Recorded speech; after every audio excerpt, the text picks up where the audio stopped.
The rain poured relentlessly over the city as Emma clutched her torn umbrella, standing outside the glass doors of Grant Industries, the tallest building she had ever seen. Her shoes were soaked, her fingers numb, but she couldn't leave, not without trying. Inside sat Alexander Grant, one of the richest men in the country, a name she'd only ever heard on the news. Emma wasn't there for charity. She was there for a job, any job. Her little brother, Noah, hadn't eaten properly in 2 days. The last drop of milk in their fridge had been gone since morning. When she finally got past the receptionist, she was shaking, not from fear, but from hunger. Alexander looked up from his laptop, frowning slightly. "Do you have an appointment?" he asked. "No, sir," she whispered. "But, please. I'll clean floors, file papers, anything. I just need to buy milk for my brother tonight." The room fell silent. Her voice cracked on the last word, her eyes glistening but proud. "She didn't beg, she asked." Alexander studied her for a long moment, then leaned back, something shifting in his expression. "You came here for a job, not pity?" Emma nodded, clutching her small bag tighter. He exhaled slowly, then stood. "Come with me," he said quietly. She didn't know it yet, but this single act of courage was about to change both their lives forever. Emma followed Alexander Grant through the marble hallway, her heart pounding louder than her footsteps. Everything inside the building screamed wealth, polished floors, expensive art, and people who looked like they'd never known hunger. He stopped outside a small office and turned to her. "You said you'd do any job?"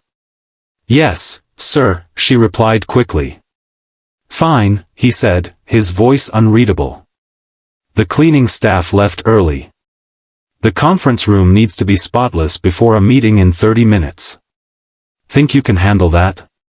Emma nodded eagerly, not caring about the task. She just needed a chance.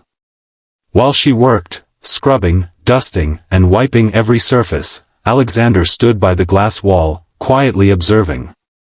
Her clothes were drenched, her hands trembling, but she never complained. When the clock hit 30 minutes, the room shone like new. Alexander stepped closer. "Why didn't you just ask for help?" Emma straightened, breathless. "Because people forget favors," she said softly. "But they remember hard work." For the first time, he smiled, sadly.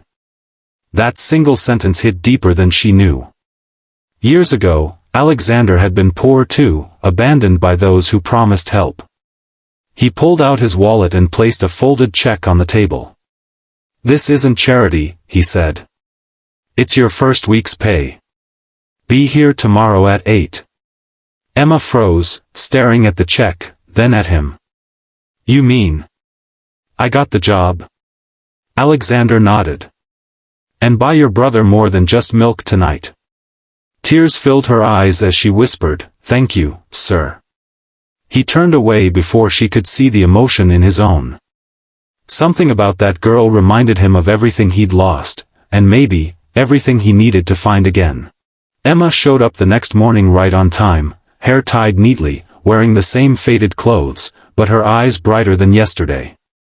She had bought milk, bread, and a tiny toy car for Noah. It was the first time she'd seen him smile in weeks. At the office, Alexander Grant watched her quietly from a distance. She was now assisting the cleaning crew, organizing files, even making coffee for executives who barely noticed her. But he did. Every day. One evening, he called her into his office again. "You've been working here 2 weeks, he said. "Still living in that old neighborhood?" She hesitated, unsure how he knew.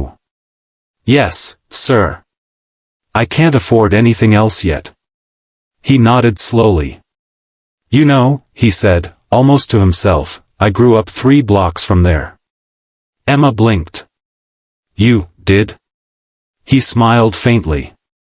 "My mother used to skip meals so I could drink milk. I swore no one I met would ever feel that helpless again." There was silence between them, a shared understanding. Then, unexpectedly, he opened a drawer and handed her an envelope. "Sir, I can't take."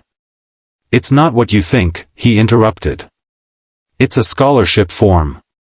For you. You said you wanted more than just a job, right?" Her hands trembled as she held it. "Why would you do this for me?" Alexander looked out the window. "Because once, someone did it for me. And I almost forgot how it felt to be helped with dignity." Tears welled in her eyes. For the first time in years, Emma felt seen, not as a burden, but as a person worth believing in. Months passed, and everything began to change.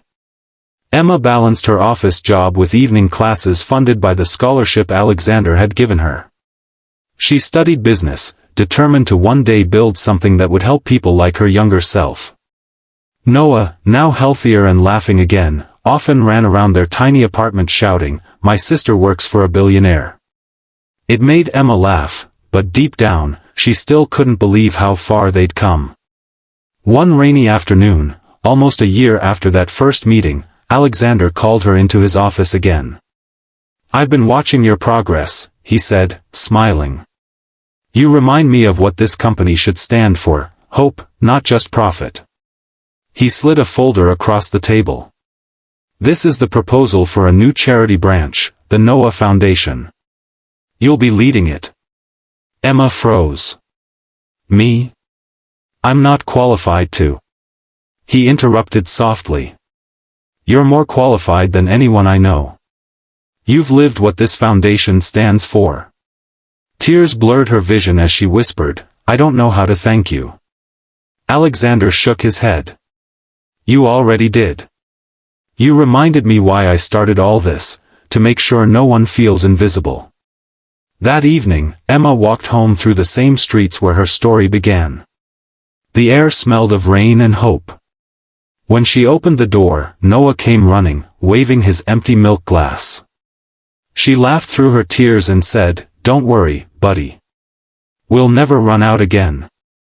From that night on, the girl who once begged for a job became the woman who gave others a chance, proving that sometimes, kindness is the richest form of wealth.